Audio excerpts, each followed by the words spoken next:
Welcome back to Shovon online English school. যে সকল শিক্ষার্থীরা অষ্টম শ্রেণীতে পড়ছেন সে সকল শিক্ষার্থীদের জন্য আমাদের আজকের বিষয় ইংলিশ। শিক্ষার্থীরা আপনাদের যে ধারাবাহিক আলোচনা চলছে ইন্ট্রোডিউসিং সামওয়ান ফর্মালি এই শিরোনামে এক্সপেরিয়েন্স 6। আজকে আমরা কাজ করব 6.3.3। যে সকল শিক্ষার্থীরা বিগত দিনে ক্লাসগুলো পাননি আপনারা প্লেলিস্ট চেক করবেন, সেখানে আপনাদের বিস্তারিতভাবে সবগুলো ক্লাস দেওয়া হয়েছে। সেখান থেকে দেখে আপনারা আপনাদের অভিজ্ঞতাকে অনেক বেশি বাড়িয়ে নিতে পারেন। চলুন আমরা এই পর্যায়ে চলে যাই আপনাদের ডিরেকশনে। শিক্ষার্থীরা আমরা চলে এসেছি আপনাদের 6.3.3 এর ডিরেকশনে। খেয়াল করেন ডিরেকশনটি খুব ছোট এবং এখানে দুটো কাজ আপনাদের রয়েছে। একটা আমরা এখানেই করব এবং আরেকটি কাজ আমরা অ্যান্সার কিটু অ্যাক্টিভিটিতে গিয়ে করব। Read the note from the box below and discuss the questions that follow. নিচে যে বক্সের নোটটি রয়েছে এই নোটটি পড়তে হবে এবং পরবর্তীতে যে প্রশ্নগুলো রয়েছে সেই প্রশ্নগুলোর উত্তর আপনাকে করতে হবে আলোচনা করার মাধ্যমে। আপনাদের এই এক্সপেরিয়েন্সের সবচেয়ে যে গুরুত্বপূর্ণ লেসনটি সেটি হচ্ছে আমরা আজকে ইন ডিটেইলে পড়তে যাচ্ছি, সেটি হচ্ছে formal writing and informal writing. তাহলে আমরা শুরু করি আলোচনাটা, তারপর শুরু থেকে শেষ পর্যন্ত দেখার আহ্বান করছি। We write various types of text for different purpose. আমরা বিভিন্ন উদ্দেশ্যে বিভিন্ন প্রকারের টেক্সট লিখে থাকি। আর শিক্ষার্থীরা আরেকটা জিনিস আপনাদের বলে রাখি, এই যে টেক্সটটি আমি বুঝিয়ে দিচ্ছি এই টেক্সটের বাংলা অনুবাদটি কিন্তু আপনাদের এর শেষেই দেওয়া হয়েছে, বাংলাতে আপনাদের অনুবাদটি লিখে দেওয়া হয়েছে বইতে। ওখান থেকে আপনি পড়ে ভালো মতো বুঝতে পারবেন। আমি এই জন্য একটু দ্রুত যাব, শুধু মেন কিছু পয়েন্ট রয়েছে যেগুলো আপনাদের একটু ইলাবোরেট করে বুঝিয়ে দেওয়ার চেষ্টা করব। তাহলে মূল যে বিষয়টি আমাদের এখানে বলার চেষ্টা করেছে যে বিভিন্ন উদ্দেশ্যে আমরা বিভিন্ন প্রকারের পার্ট বা কোনো কিছু টেক্সট লিখে থাকি।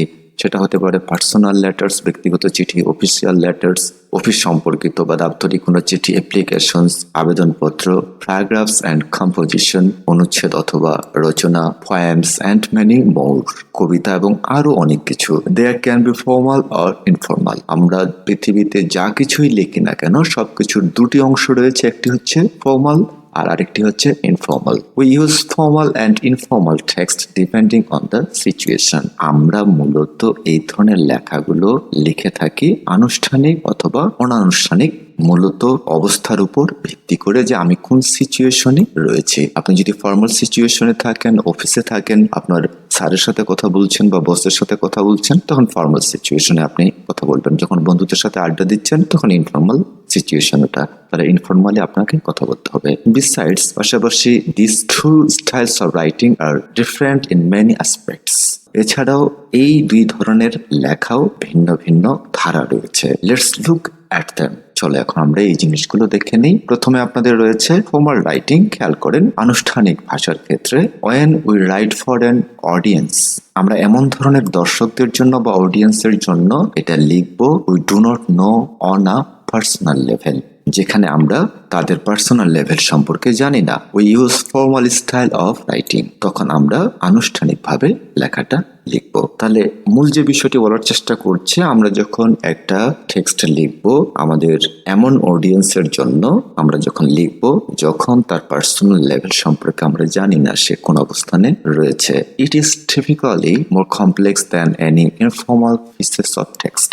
সাধারণত আমরা যখন একটি ইনফর্মাল টেক্সট লিখি সেটা অনেক ছোট বা সহজ হয় বিষয়টি আর কি আমাদের, কিন্তু অনানুষ্ঠানিক লেখার চেয়ে জটিল হয়ে থাকে আনুষ্ঠানিক লেখাগুলো। আমরা যে ফর্মালগুলো লিখে থাকি এগুলো একটু জটিল হয় ইনফর্মাল লেখার ক্ষেত্রে। আমরা ফর্মাল এবং ইনফর্মাল নিয়ে কিন্তু অনেকগুলো বিষয় পর্যায়ক্রমে জেনে এসেছি। যারা আগের ভিডিওগুলো দেখেননি সে সকল শিক্ষার্থীরা সেই ক্লাসগুলো দেখে এখানে আসবেন, তাহলে ভালো বুঝতে পারবেন। এরপরে আসেন the formal type of writing has less personal tone. এখানে দেখেন ব্যক্তিগত কোনো সুর বা ব্যক্তিগত কোনো ওপিনিয়ন কিন্তু আমরা প্রকাশ করতে পারি না। অ্যান্ড মোর স্ট্যান্ডার্ড ল্যাঙ্গুয়েজ, এখানে মূলত মানসম্মত ভাষাটাই ব্যবহৃত হয়। We use the formal types of writing for academic, professional and legal purposes. প্রাতিষ্ঠানিক, পেশাগত এবং আইন সংক্রান্ত লেখায় আমরা আনুষ্ঠানিক লেখার ধরন ব্যবহার করি।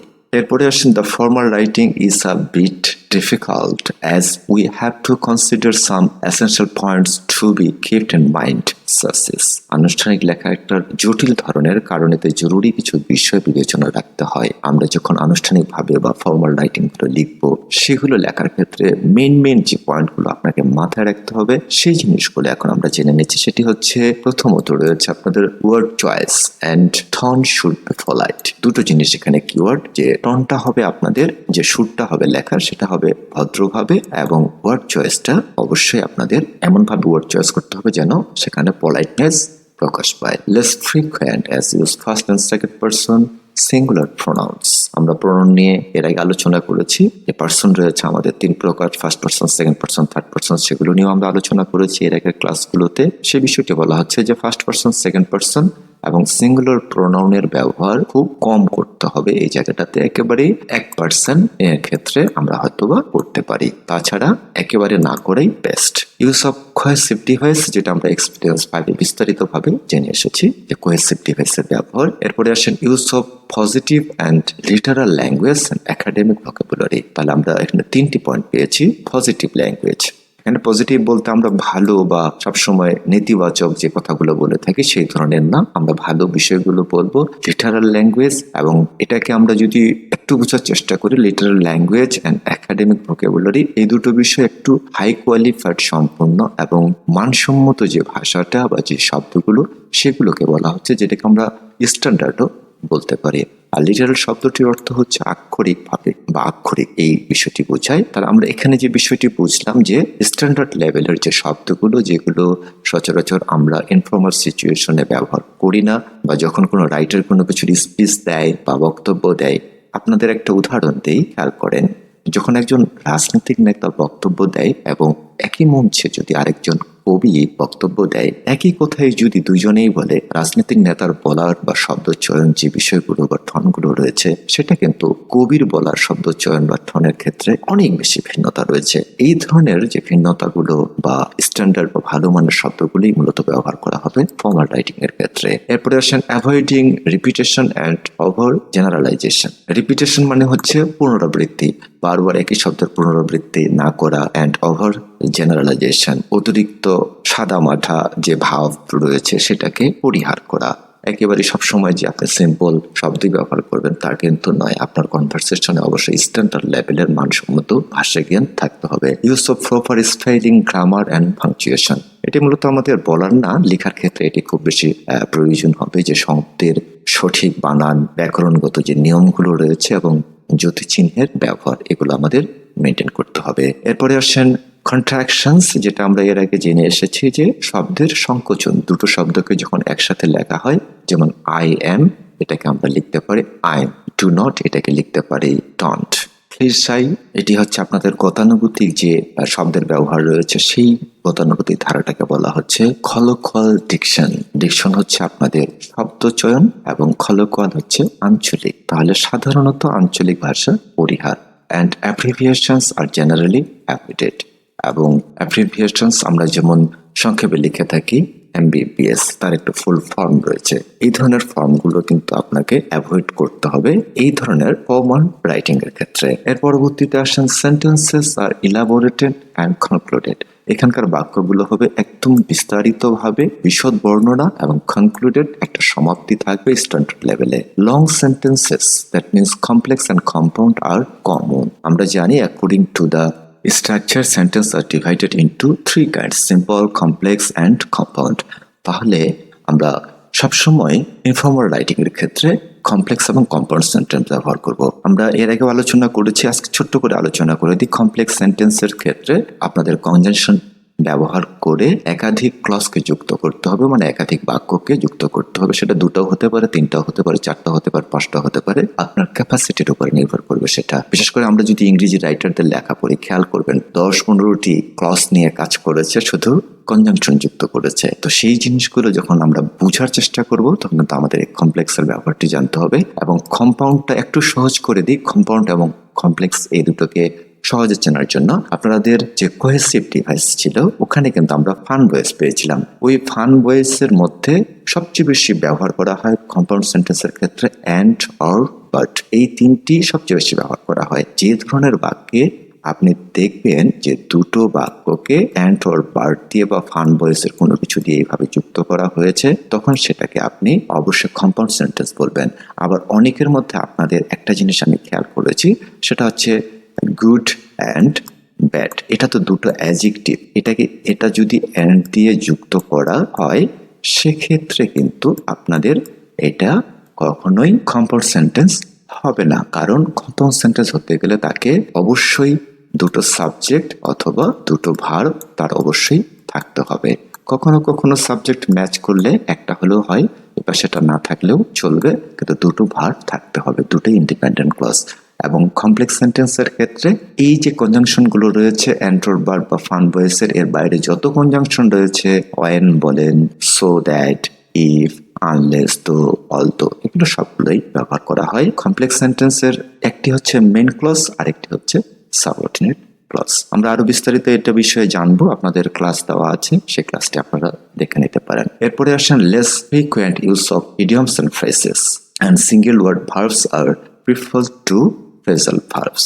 এখন যে বিষয়টি বলছে আপনাদের, ফ্রেজাল ভার্বের পরিবর্তে সাধারণত ভার্বের বেশি ব্যবহার হয়। দ্যাট মিনস ফ্রেজাল ভার্ব আমরা এখানে কম ব্যবহার করব। ফর্মাল রাইটিং এর ক্ষেত্রে আমরা সিঙ্গেল ভার্বগুলোই বেশি ব্যবহার করব। নো ইমোশনাল ল্যাঙ্গুয়েজ, আমাদের কিছু কিছু ভাষা রয়েছে বা বাক্য রয়েছে, সেগুলো আমাদের আবেগকে সবচেয়ে বেশি প্রাধান্য দেওয়া হয়। এখানে কোনো প্রকার আবেগের জায়গা নেই। No statistics without proper reference, সঠিক রেফারেন্স ছাড়া কোনো পরিসংখ্যান ব্যবহার করা হয় না। আপনি কোনো জায়গা থেকে একটা এভিডেন্স দিতে যাচ্ছেন বা একটা তথ্যসূত্র দিতে যাচ্ছেন, সেটা দেওয়ার ক্ষেত্রে আপনাকে একেবারে 100% সঠিকটা ব্যবহার করতে হবে। Full of objectivity and impersonal style, আমরা অবজেক্টিভ এই দুটো বিষয় জেনে এসেছি। আরেকবার ছোট্ট করে মনে করে দেই, অবজেক্টিভিটি হচ্ছে যেখানে কর্মই প্রাধান্য থাকে, দ্যাট মিনস ফার্স্ট পার্সন এবং সেকেন্ড পার্সন সাবজেক্টের জায়গায় বসে না, দ্য ওয়ার্ক ইজ ডান। এই ধরনের বাক্যগুলোকে আমরা অবজেক্টিভিটি বা অবজেক্টিভ টাইপ অফ সেন্টেন্সেস বলে থাকতে পারি, যেটি ইম্পার্সোনাল স্টাইলও আমরা ধরতে পারি, যেটা ব্যবহার করা হয় এখানে। এরপরে আসেন have references to support the argument. এ ধরনের লেখায় যুক্তিকে সমর্থন করার জন্য যথেষ্ট পরিমাণে রেফারেন্স থাকে। ওই যে আমি যে এভিডেন্সের কথা বললাম, সেই এভিডেন্সগুলো হতে পারে। এবং আরেকটি বিষয় খেয়াল রাখবেন, এটি হচ্ছে আমাদের ফ্যাক্ট। এই বিষয়টি ফর্মাল রাইটিংটা আমাদের পুরোটাই ফ্যাক্ট বেসড, দ্যাট মিনস সত্য, যেটা অলরেডি প্রুফ হয়ে গেছে, আর প্রুফ করার প্রয়োজন নেই। আর ইনফর্মালের ক্ষেত্রে আমরা অপিনিয়ন বেজ বিষয়গুলো লিখে থাকি বা বলে থাকি, যে আই থিঙ্ক বা আই হোপ দ্যাট, এই ধরনের বিষয়গুলো আমরা আলোচনা করে থাকি বা এইভাবে বাক্যগুলো বলে থাকি। আপনি এর আগের আলোচনা দেখলে এটা বুঝতে পারবেন। এবং ফ্যাক্ট অ্যান্ড অপিনিয়ন নিয়ে আপনাদের একটা সুন্দর অধ্যায় রয়েছে নবম শ্রেণীতে। প্রথম যেই অধ্যায়টি রয়েছে সেখানে ফ্যাক্ট অ্যান্ড অপিনিয়ন সম্পর্কে সুন্দর আলোচনা করা হয়েছে। যারা এখনই দেখে নিতে চান, অ্যাডভান্স দেখে নিতে চান, আপনারা নবম শ্রেণীর প্রথম ক্লাসটি দেখে নেবেন। এর পরবর্তীতে আসছেন ইনফর্মাল রাইটিং এ আমরা যে বিষয়টি খেয়াল করছি, ঠিক ওইটার একটু বিপরীত থাকবে, আর একটু সহজ বিষয়। We use the informal style of writing for personal and casual communication. খেয়াল করেন, আমরা ব্যক্তিগত যোগাযোগ এবং গতানুগতিক যে যোগাযোগ রয়েছে সেগুলোর জন্য আমরা অনানুষ্ঠানিক লেখা ব্যবহার করি, যেগুলো মূলত বন্ধুসুলভ এবং লেস ফর্মাল ভাষা হিসাবে ব্যবহৃত হয়, ফর্মাল নয়। War in friendly and less formal language is used, যেখানে বন্ধুসুলভ এবং লেস ফর্মাল ভাষা ব্যবহার করা হয়। In an informal writing style, অনানুষ্ঠানিক লেখার ক্ষেত্রে a personal and emotional tone is used, এখানে ব্যক্তিগত এবং আবেগিক সুর ব্যবহার করা হয়। And the reader is strictly referred to by the words you, এটা লেখার সরাসরি ধরন হিসাবে ধরা হয়, ডিরেক্টলি লেখা হয়, যেখানে পাঠককে তুমি বা তোমরা বলে সম্বোধন করা হয়। It is used when writing personal emails, texting and letter to friends and family, ব্যক্তিগত ইমেল, টেস্টিং, ব্যক্তিগত বা পারিবারিক কাউকে চিঠি লিখতে এ ধরনের লেখা ব্যবহার করা হয়। মূলত এখানে যে বিষয়টি বলছে যে আমরা এই ধরনের লেখা সচরাচর ব্যবহার করি ইমেল লেখার ক্ষেত্রে, টেস্টিং লেখার ক্ষেত্রে, অথবা ব্যক্তিগত বা পরিবারের যে সদস্যগুলো রয়েছে তাদের সাথে কোনো কিছু লেখার ক্ষেত্রে আমরা এটা ব্যবহার করে থাকি informal writing. It is a direct form of the writing uses, এই ধরনের লেখা সরাসরি ধরন ব্যবহার করা হয়, যেটাতে ব্যবহৃত হয় কন্ট্রাকশনস, সংকোচন ব্যবহার করা হয়, বাক্যের যে দুটো শব্দের যে সংকোচন সেটা ব্যবহার করা হয়, অ্যাব্রিভিয়েশন, বাক্যকে সংক্ষিপ্তকরণ, অ্যান্ড শর্ট সেন্টেন্সেস, এবং ছোট বাক্য ব্যবহার করা হয়। Ordinary short and simple sentences, সাধারণ ছোট এবং সরল বাক্য ব্যবহার করা হয়।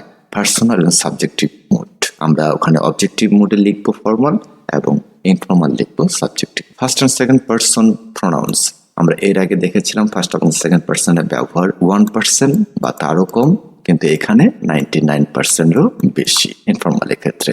Idioms and phrases and verbal phrases, যেখানে ইডিয়ম ফ্রেজ এবং ভার্বাল ফ্রেজের ব্যবহার থাকে। এবং আরেকটি বিষয় উল্লেখযোগ্য, সেটি হচ্ছে এর আগের অংশটিতে আমরা দেখেছিলাম যে আপনি যদি একটু খুঁজে পাই আপনাদের দেখাই, এই যে এই জায়গায় কলোকিয়াল ডিকশন শব্দ চয়নের ক্ষেত্রে আমরা কলোকিয়াল বা আঞ্চলিকতা একেবারেই পরিহার করব, বাট ইনফর্মালের ক্ষেত্রে ওইটা এখানে যদিও লিখে নিই, তারপর আপনি অ্যাড করে নিতে পারেন কলোকিয়াল ল্যাঙ্গুয়েজ এর উপস্থিতি থাকবে। We must use colloquial language in informal writing or speaking. শিক্ষার্থীরা এই ছিল আমাদের ফর্মাল অ্যান্ড ইনফর্মাল রাইটিং এর যে মূল বিষয়গুলো, সেগুলো আমরা এখন এখানে আপনাদের বাংলা সহ টেক্সট দেওয়া হয়েছে, আপনারা একটু দেখে নেবেন, আপনারা আরো ভালো বুঝতে পারবেন এটা পড়লে।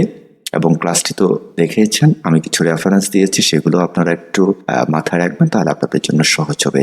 এর পরবর্তীতে আপনাদের 3টি কোশ্চিন রয়েছে এখানে আপনাদের, চলেন আমরা এই 3টি কোশ্চিন দেখে নিই। আমরা চলে এসেছি অ্যান্সার কি টু অ্যাক্টিভিটি 6.3.3। এখানে আমাদের 3টি প্রশ্ন রয়েছে, খেয়াল করেন। প্রথম যে প্রশ্নটি, যে বিষয়টি বলা হয়েছে, which situations are formal texts use in, give some example. যে বিষয়টি আপনাদের এখানে জানতে চাওয়া হয়েছে, কোন সিচুয়েশন বা কোন অবস্থার ক্ষেত্রে আনুষ্ঠানিক টেক্সট ব্যবহার করা হয়, এটার উদাহরণ দিতে হবে। আমরা যেভাবে লিখতে পারি, formal টেক্সটস are used in situations where we need to communicate in a professional, academic or legal context. খেয়াল করেন, আমরা যে বিষয়টি দেখছি, আনুষ্ঠানিক যে টেক্সট এমন পরিস্থিতিতে ব্যবহার করা হয় যেখানে আমাদের পেশাগত, প্রফেশনাল, একাডেমিক, প্রাতিষ্ঠানিক অর লিগ্যাল কনটেক্সট, আইনগত প্রেক্ষাপটে আমরা এই ধরনের ফর্মাল টেক্সটগুলো ব্যবহার করতে পারি। এক্সাম্পল দিতে বলেছে, আমরা এক্সাম্পলগুলো যেভাবে লিখবো খেয়াল করেন।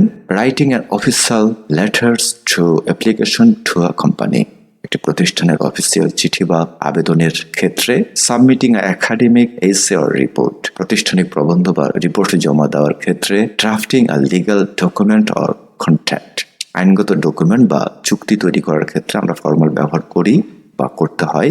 Sending a formal email to a teacher, employer or colleague, একজন শিক্ষক, নিয়োগকর্তা বা সহকর্মীর কাছে ফর্মাল ইমেল পাঠাতে হয়। কিন্তু আপনি বন্ধুর ক্ষেত্রে যখন একই প্রকারের ইমেল পাঠাবেন, তখন আপনাকে ফর্মালি লেখার প্রয়োজন নেই, তখন আপনাকে ইনফর্মাল স্ট্রাকচারিং লিখতে হবে। এরপরে আমরা দ্বিতীয় প্রশ্নটি দেখে নিব, which style, formal or informal, do you use with family members and friends.